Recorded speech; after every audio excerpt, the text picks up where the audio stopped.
ఏపీలో నియంత పాలన సాగుతుందని మాజీ మంత్రి వైసీపీ నేత కాకాని గోవర్ధన్ రెడ్డి ఎద్దేవా చేశారు. చంద్రబాబును మించిన డిక్టేటర్ల ప్రపంచంలో ఎవరూ ఉండరని విమర్శించారు. ఇక అధికారంలోకి వచ్చినప్పటి నుంచి విధ్వంసాన్ని సృష్టిస్తున్నారంటూ మండిపడ్డారు. సీఎం స్థానంలో ఉండేందుకు చంద్రబాబు అనర్హుడు అంటూ ఆరోపించారు.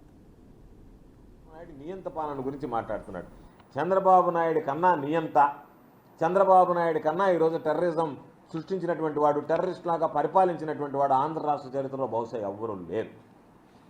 గడిచినటువంటి ఎన్నికల ఫలితాలు ఒక్కసారి చూస్తే, ఎన్నికల ఫలితాలు వచ్చిన రోజు నుంచే ఈరోజు టీడీపీకి సంబంధించినటువంటి వ్యక్తులు, తెలుగుదేశం పార్టీకి సంబంధించినటువంటి కార్యకర్తలు, గూండాలు ఈరోజు నేరుగా యథేచ్ఛగా ఎప్పుడు ప్రజలు కనీ విని ఎరుగని రీతిలో విధ్వంసం సృష్టించారు. ఎన్ని రకాలైనటువంటి దాడులు జరిగాయి, ఎన్ని రకాలైనటువంటి హత్యలు జరిగాయి, ఎన్ని రకాలైనటువంటి ఈరోజు జరగకూడనటువంటి అనేక కార్యక్రమాలకు చోటు చేసుకున్నాయి.